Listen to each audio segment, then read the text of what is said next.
Yo, what is good? My anime faithful, what is good, yo? It's a good day, man. This is a day where we finally got what I've been hoping for to come back this whole freaking time, man. And that, my good sirs, is Blim. But before we talk about that, let's get right into talking about this episode of Viking.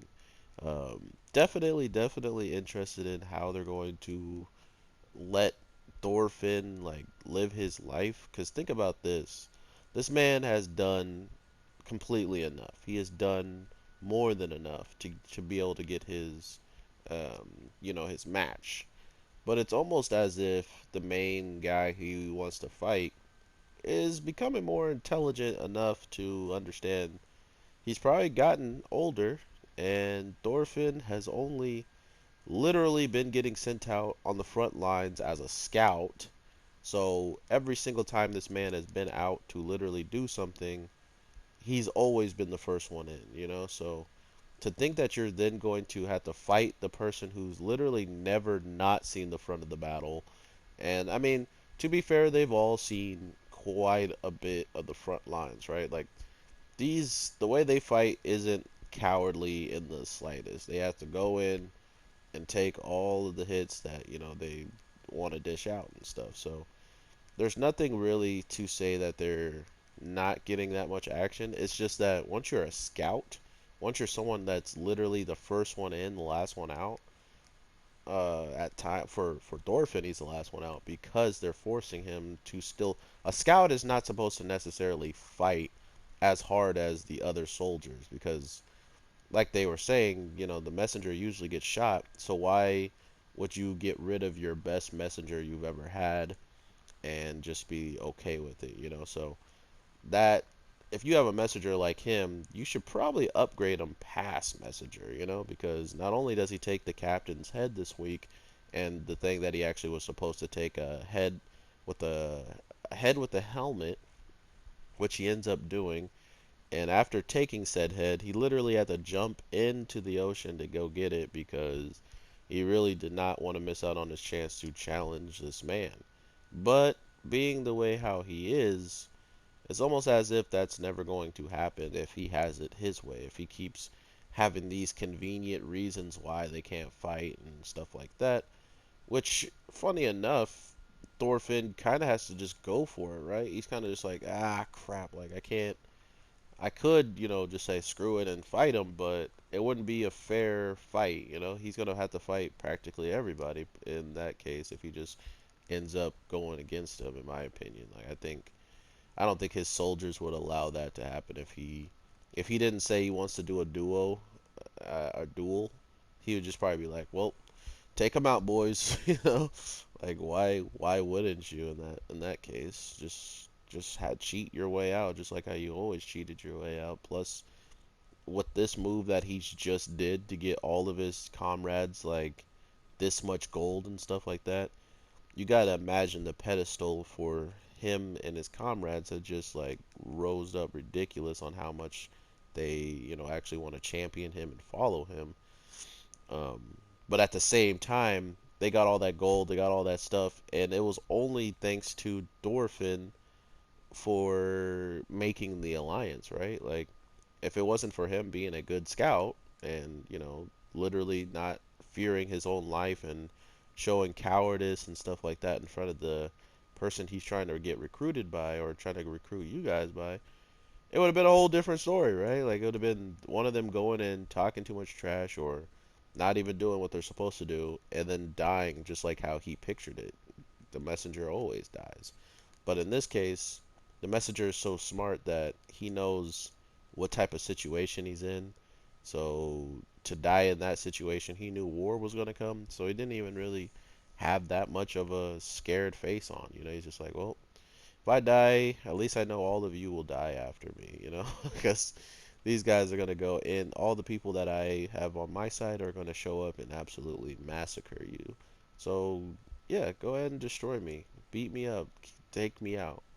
But know that I am not the one you need to be worried about at this moment, pretty much. So, it was a really good moment for Thor Finn, but at the same time, like I was saying, this man is too smart and cunning.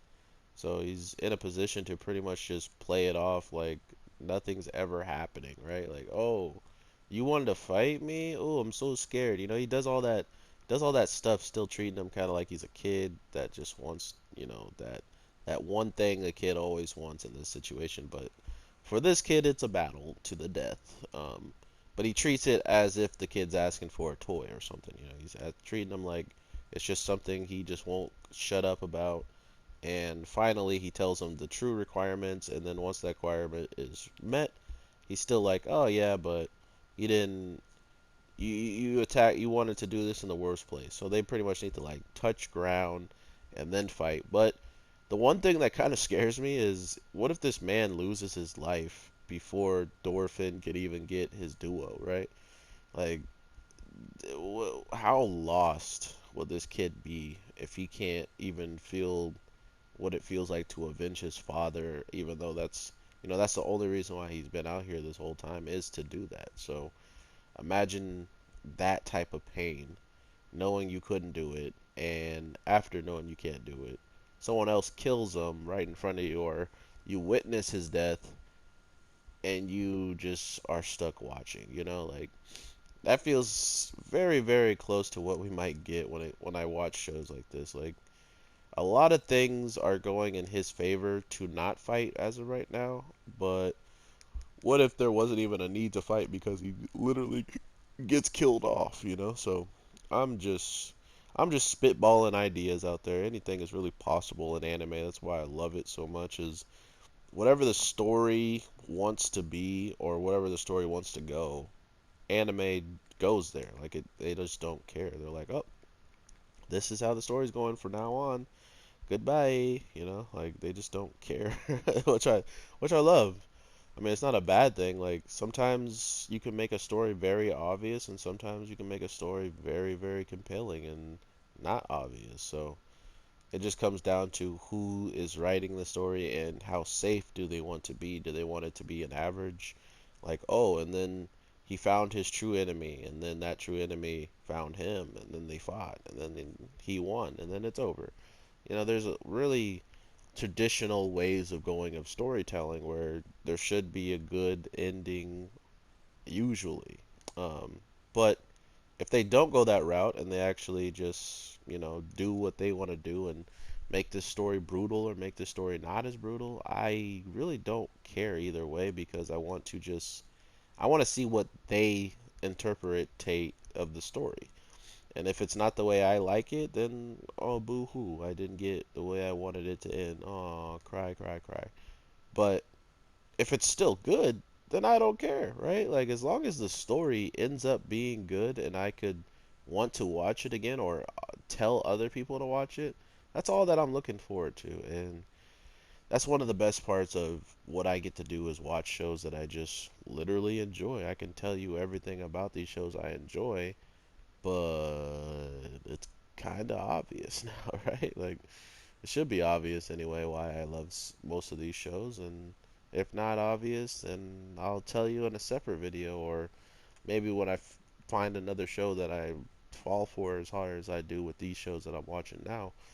But I don't think anyone cares to hear that from me yet. Maybe I'll do like a live stream or something when we get bigger, and I'll like explain myself then, or something, like why this stuff is so like good, and I'm passionate about it and stuff like that. So, well, that being said, we're definitely getting into a part of the story where everything we've learned about our characters, like the Vikings and stuff, they just keep upping the ante on them. Not only are they raw at fighting, not only are they savage and have no real um, like heart towards the people that they take out, but they're literally just going through people. Like, there's no real indicator of them stopping what they're doing because they're so good at it. And I feel like even if their captain were to die, they would still have someone who want to take up the helms and probably do the exact same thing they've already been doing. So That's just a gut feeling. I mean, I don't know if that's actually true. Maybe they all stop doing what they're doing and go the opposite way. But when you see people like them enjoying and laughing and, you know, torturizing people in the case of like, oh, it's that's really cool that I did that. Now I'm a big man because I tortured somebody, you know. That's their lifestyle. So to think that if any of them survived and the leader died, that they would just stop being those people is dumb. So that's kind of my like whole thing on what happens if the captain dies. I feel like they'll just keep pushing on. They'll look for someone who can do some similar to what the captain did and having no heart and just going in and attacking everybody.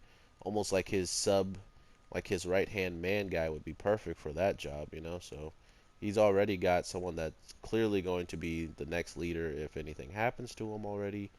Um, and then we have Mr. Thorfinn himself growing up to be one of the most monstrous of them all. This man literally did a three swordsman or three daggers fighting style this week.